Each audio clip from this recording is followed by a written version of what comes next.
but we're undeniably making life-changing impact on individuals because otherwise the healthcare facilities might not have allotted those funds to purchasing new equipment.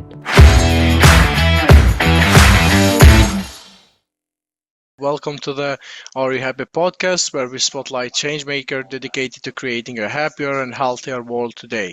So today we are really honored to have Laura Nilsson, Director of Global Programs and Partners for World Health.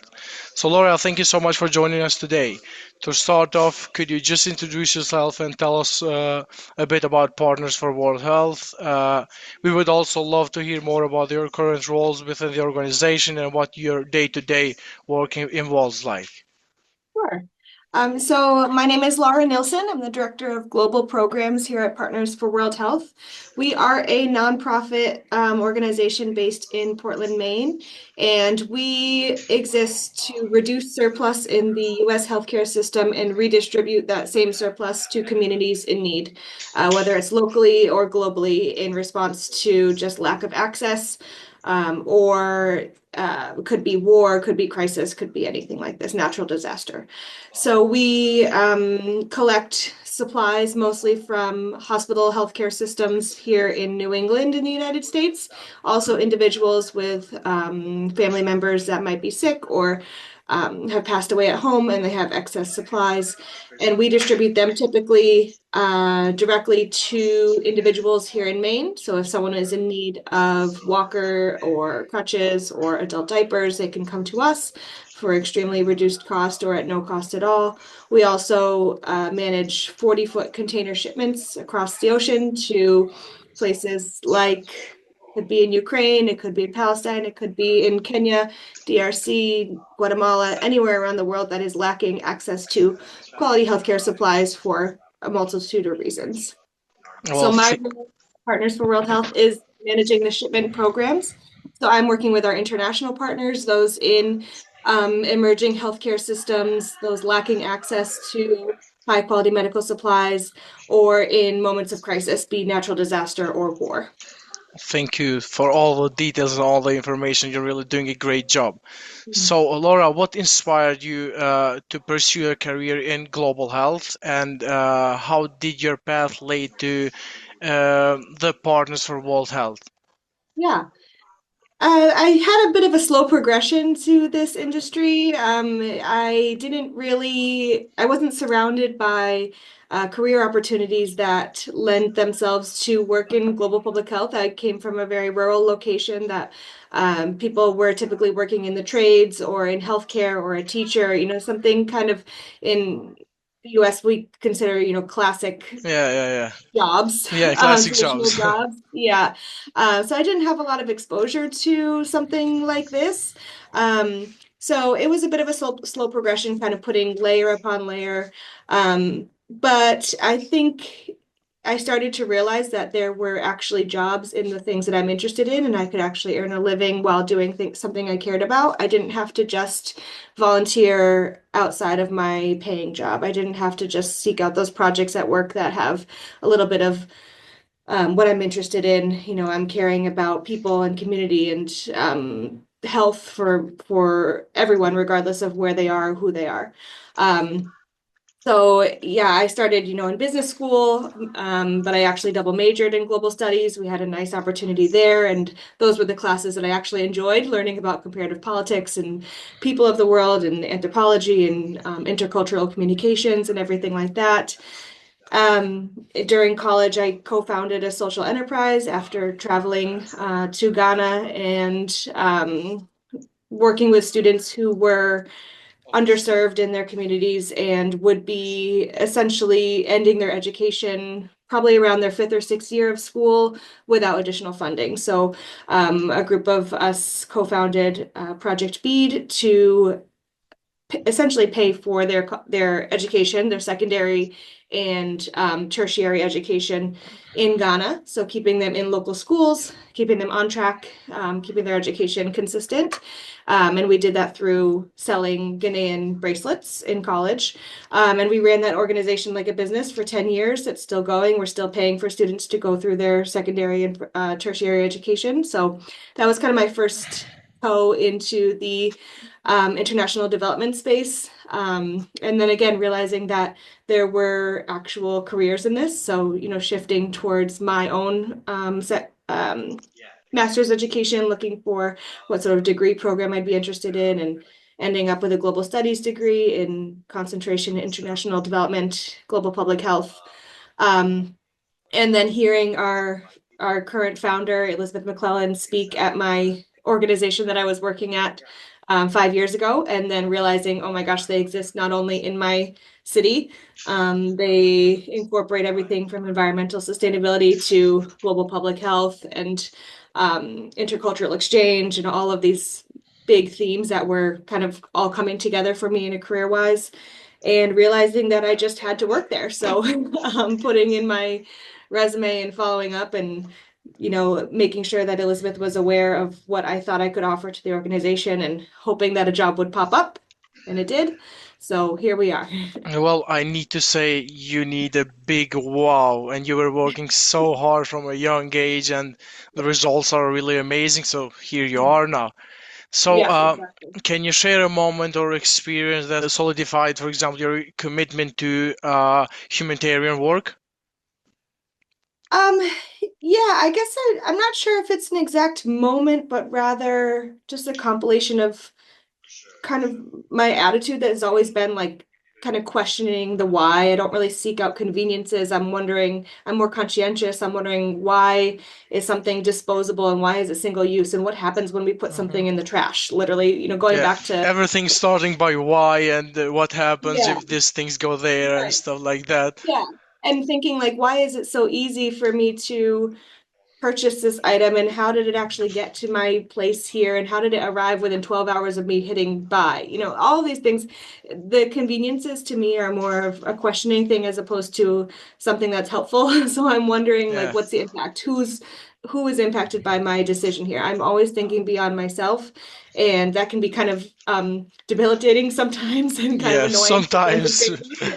Yeah, when it's like, why are you using that plate when you could be using, a glass Tupperware, or, all of these things. So I try to reel it back in for my own sake, but really just asking why, and realizing that if we all started to think a little bit more conscientiously about our decisions and the impact of that decision, not only on the environment, but on the people, and if we put, everyone's well-being at the same level as our own convenience, we might all come out with a better outcome. Whether that might mean I have to wait 3 days for something to be delivered instead Hmm. of overnight delivery, to put it in a real life perspective. But it's a big picture things too. The environment is not getting any better, and our decisions are definitely impacting that. Yeah. And as a result, people are suffering. World mass migrations and climate change affecting crops and livestock and everything like that. So we have a great opportunity to make small decisions along the way, and to hopefully, impact our larger decision makers, governments, and big corporations and everything by just advocating for really just more of a conscientious way of life. So I think I've always kind of been this way, and much to my parents' demise, probably.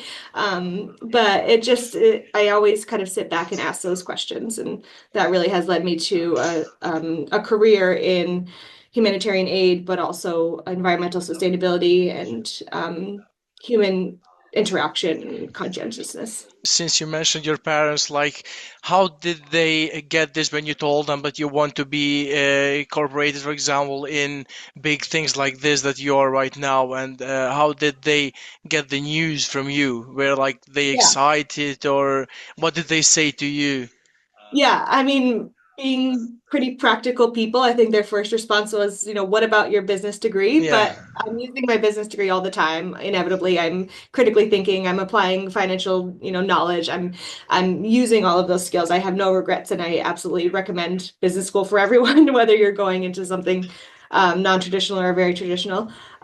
So having the defense that, don't worry, it's not gone to waste. Hmm. I'm using it Yeah, every day. exactly. And also, yeah, they're not surprised. I mean, they're just like, oh, of course you would be out doing this. I'm always somewhere around the world doing something different in terms of more of a traditional path. So I studied abroad in a variety of locations as Hmm. opposed to just going to So you maybe have one. always been far from them, like, Yeah, I've always been kind of doing things that they're kind of like, oh, okay, this, yeah, sure.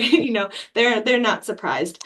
yeah, And it's always been like, oh, she's probably out saving the world some way, doing something this week. What's the topic this week? So yeah, I think they were not surprised and proud that, I'm yeah, of committing. course, 100% I can say that they are proud of you. Yeah, definitely. Yeah, so let's just understand the PWH impact now. So PWH focuses on improving healthcare and reducing environmental impact by redistributing surplus medical supplies, right? So can you elaborate on how this mission translates into real-world impact? Yeah, definitely. So our 40-foot containers hold about 20,000 pounds of medical equipment and supplies. So that could mean anywhere from 10 to 20 hospital beds, plus all of the patient monitors that we're used to seeing next to the beds in the US healthcare systems, all of the, oxygen tubing and the cords and the um, everything down to body lotions and making people Hmm. comfortable and mouth swabs and alongside anesthesia machines and ventilators and highly technical pieces of equipment that keep a facility running and that keep patients healthy at a high standard of care. Um, and it varies, I guess, depending on the catchment area of the facility that we're serving. So some of our catchment areas can be in the millions of people because Hmm. there's one central referral hospital in a massive region, very populous region, but only one hospital has anesthesia machines and ventilators and an ICU and a neonatal unit and all of these things. So we might be serving that sort of community, but we're also serving smaller clinics in just rural settings. For example, we just shipped a few pallets to a rural clinic outside Kinshasa in the Democratic Republic of Congo, and their catchment zone is probably 15,000 people as opposed to Yeah, 15 yeah. million people. Hmm. So it really varies, but we're undeniably making life-changing impact on individuals because otherwise the healthcare facilities might not have allotted those funds to purchasing new equipment, or they may just literally not have access to that equipment in their local markets. They don't have, Medline calling up Hmm. their hospital administrators every week saying it's time to renew, or they don't have Yeah. biomedical teams coming into the facility to say, let's check out this new piece of equipment. They just simply don't have access to it. So even though they're well aware of the level of care they'd like to provide to their patients, it might not be possible for them. So we exist to kind of bridge that gap between lack of access and a higher standard of care. And yeah, the impact is Yeah, really good. pretty. Do you have any specific country, for example, that you must mostly like work with them, or like you don't have anything Yeah, specific? So yeah, we whenever have they some. have a need, you are ready to go and there. Exactly. We have some partnerships that have evolved over time where we have one group who regularly requests shipments Yeah, to exactly. facility. So maybe they're instead using their budget to offset patient costs because they know they can get the supplies from us at a heavily discounted rate. And that's perfect for us. That's exactly what we Hmm. want to hear. That as a result of our shipments, their patients are getting better and lower cost care, if any cost at all. Yeah. So no specific, and we don't decline requests either because of a country or belief or anything like this.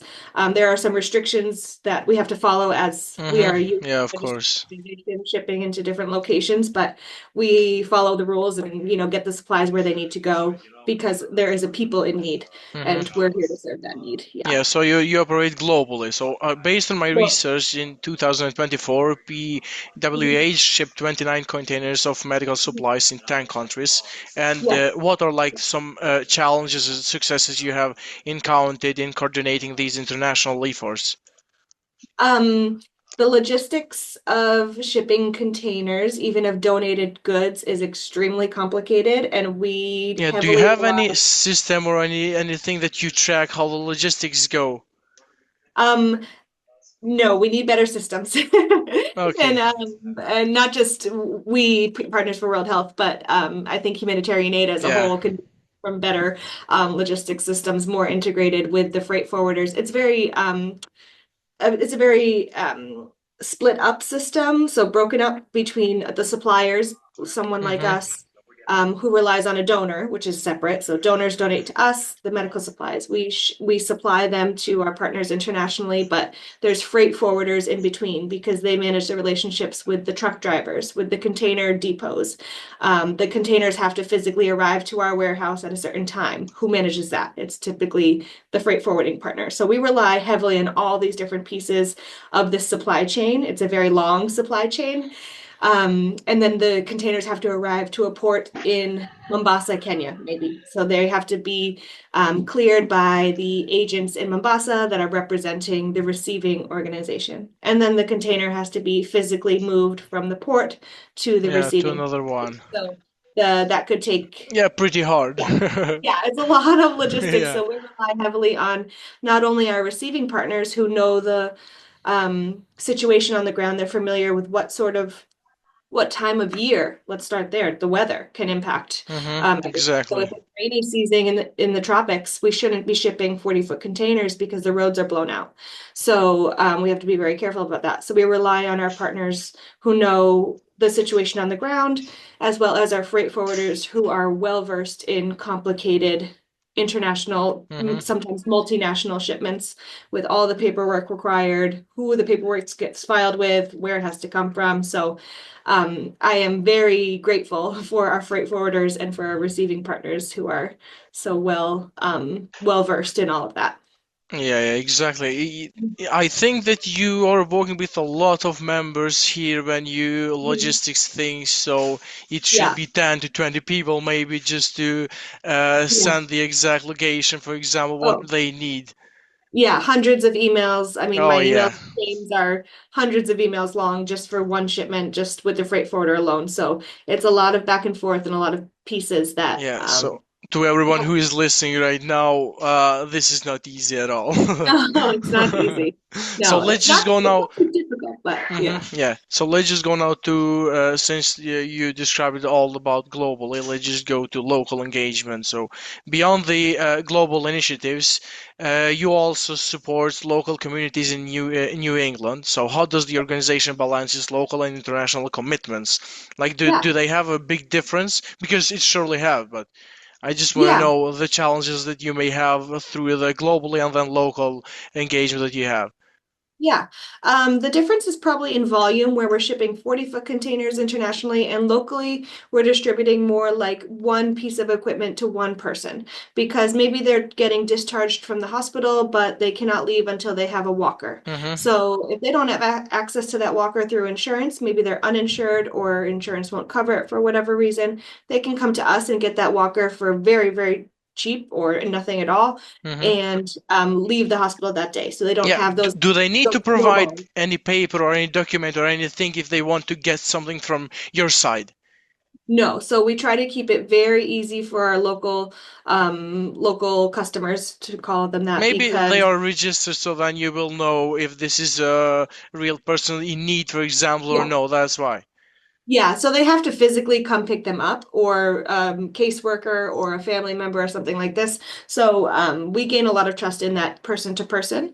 We're not like a Walmart. You can't just come in and shop our shelves. It's more of a request and pickup system. So we receive the request, we see if we have the inventory available, we make it available for pickup and availability that way.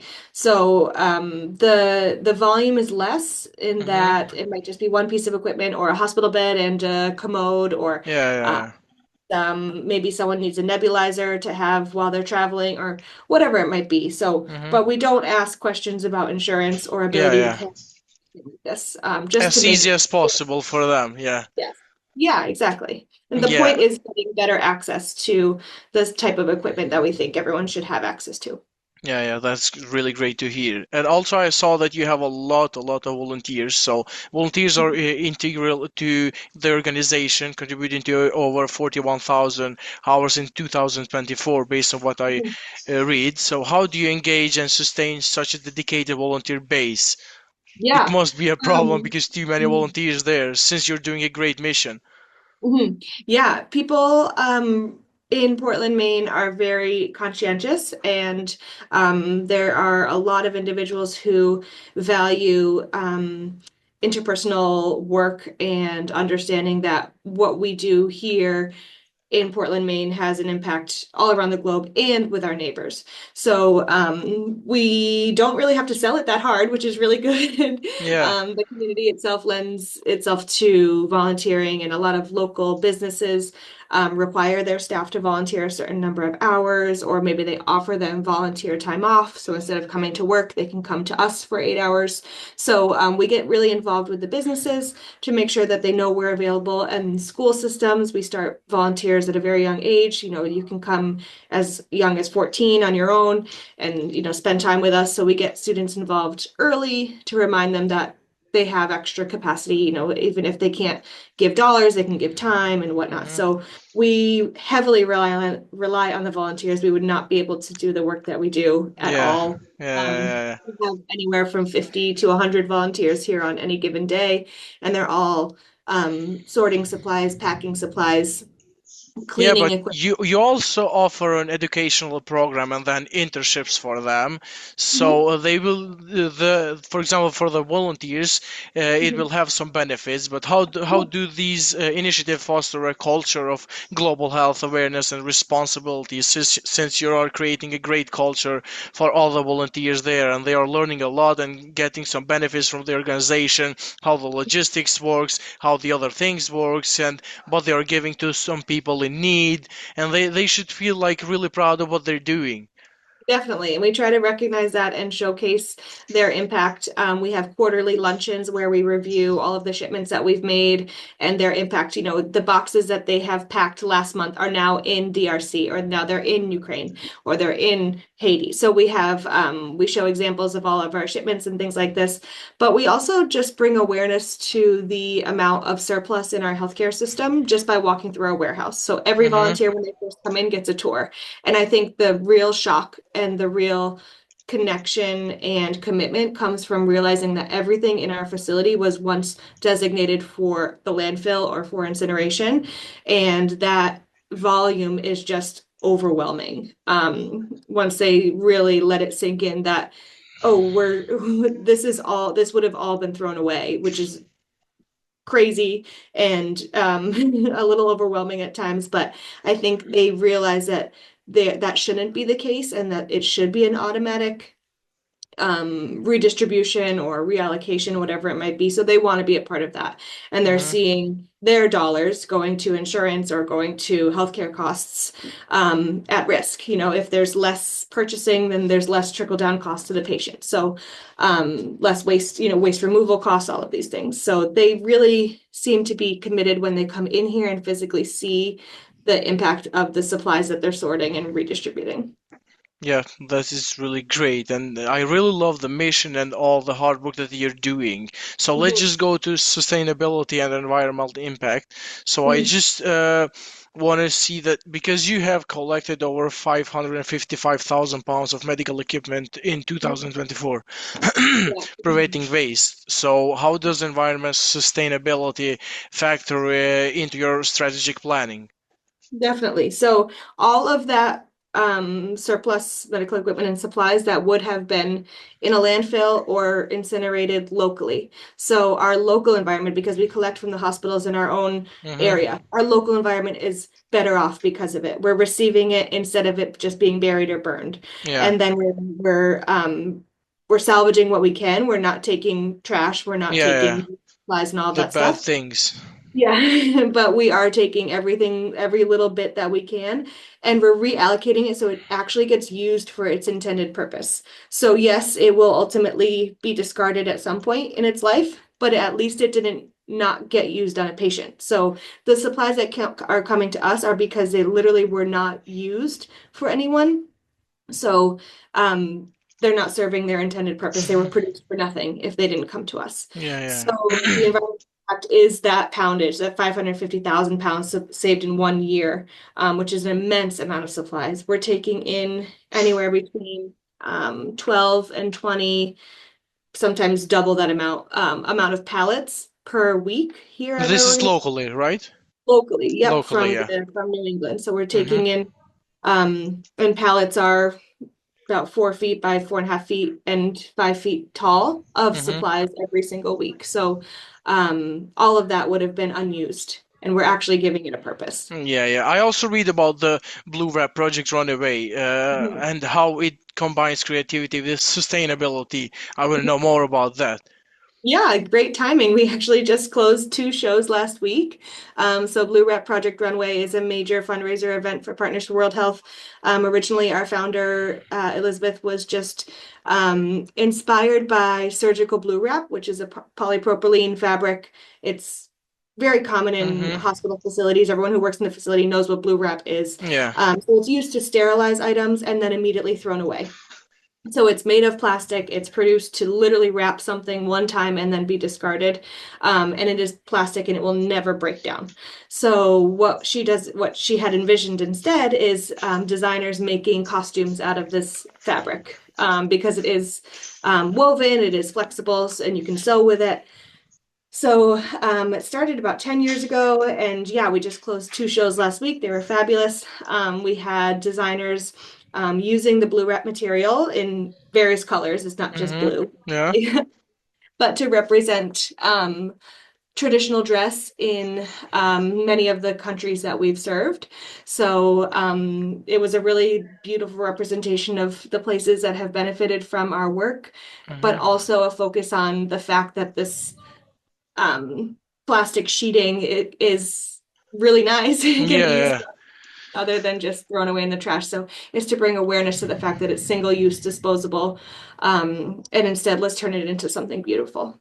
Yeah, exactly. One thing, for example, if you can use something and then you can recycle it and then use for some good things for people in need Yes, or for whatever hospital or anything else, that's really good. Why you should throw them away? Instead, you can do definitely. something beautiful, or you can even create clothes or plastics or Yeah. equipments or whatever that you need.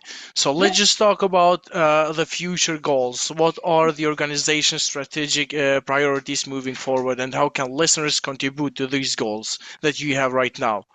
Yeah.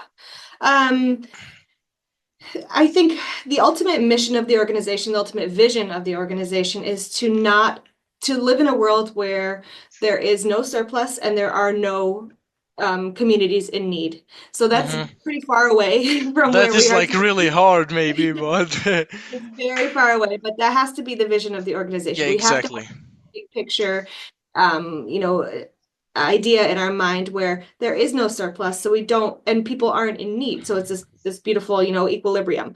But in the meantime, there is a lot of surplus still in our U.S. healthcare system, and that's not changing anytime soon Yeah. because it keeps us all very safe. We have everything we might need in every storeroom and every shelf and every Hmm.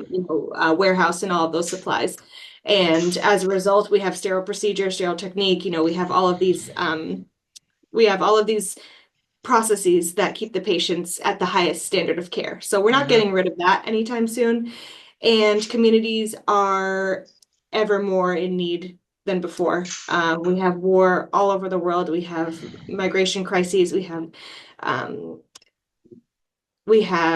populations being Yeah, yeah, displaced yeah. because of environmental impact. We have all of these terrible things happening. So our goal in the short term is to collect all of the surplus. We don't just want Hmm. a couple syringes from one department. We want everything that was not used on a patient not opened in a timely manner so that we can redistribute it quickly. Expiration dates on products are our biggest nemesis. Hmm. Even if they're not even if it's not literally like a spoiled food, it's still a syringe in a Hmm. package. But the expiration date makes it invalid for shipment or for use. So we want to receive those supplies timely. We want to assess whether they're needed locally. Maybe it's a local clinic that just needs a couple more, items. Maybe it's a nursing school. Maybe it's an individual at home. And then, if not, is it the bigger picture shipment? Is it going to a war zone? Is it going to a natural disaster recovery zone? But to collect all of that surplus and redistribute it so that there is less need around the world Hmm. and less environmental waste. Yeah, this is really, really, really good vision for the company. I love the idea, and I love what you have do, for example, for the strategic planning and everything, just to be as good as possible for all the people in need right now. So, Yeah. what advice would you give to someone aspiring to make a meaningful impact in global health or the nonprofit sector? Yeah, I think it goes back to just questioning the why behind what we're doing in our everyday lives and what we're doing at work, and how, as individuals and as organizations, we can have a better focus on humanity as a whole and bringing equity, to everyday life, and Hmm. really thinking about the impact of our decisions, the impact of the products we use, the impacts of what we're buying and where it's going and what its actual purpose is, and focusing on better access for all people. And remember that, there is career opportunities in this sort of field as well. That you can be doing work that really matters on an everyday basis, for a career and for yourself and for all the people that you're impacting as Yeah, I well. was going to ask the final question, like what are Mm. some immediate steps that they can take to get involved or support your work Yeah, exactly, but you're just yeah, describing it, absolutely. so. Yeah, well, for local people, you can come right into Portland, Maine, and we can set you up with a volunteer opportunity Hmm. at any time. Anyone who is outside of the greater Portland area, we are always accepting collections and involvement from healthcare facilities and individuals and partners around New England, but also around the country, and just getting people involved in that mindset of wondering, why am I putting this in the trash when I could be donating it to Hmm. another facility? And it's not just medical supplies, it's clothing, it's kitchenware, it's Hmm. all everything that we have. So that's one way to get involved. We of course rely on philanthropy to keep our organization running. So Yeah. donations are always welcome if you feel inclined to make a financial impact as well. The shipments are not free, and we have to ship things at Hmm. cost, Hmm. to get Yeah, things around the exactly. globe. So yeah, there's a multitude of ways to get involved. Our website's definitely the best place to start, partnersforworldhealth.org. Volunteer locally, donate supplies, or donate financially. Do you do, for example, any activities, anything fun for the all volunteers that you have or that are including in the program? Definitely. So we have a summer barbecue that's always a Uh-huh. really great time.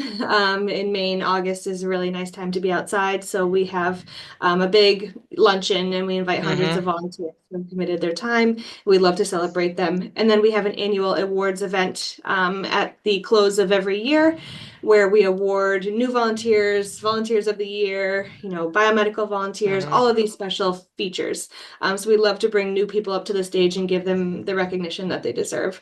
So we do that every January typically, to reflect on the previous year, and all that the volunteers have done for us. It couldn't go any better like this. Like you are including, you're learning first, you're getting all the benefits of what the organization is doing and all the other good things. So they must be proud and they must be happy for what the organization is doing for the volunteers there. So we will Definitely. put all of the information in the show notes for the podcast. And I really want to thank you again for taking the time of your day to share more about what your organization is doing and how you're constantly working for them and you are not tired at all. Thank you so much, Laura. Yeah, of course, absolutely. Thank you for having us. Thank you. Bye bye.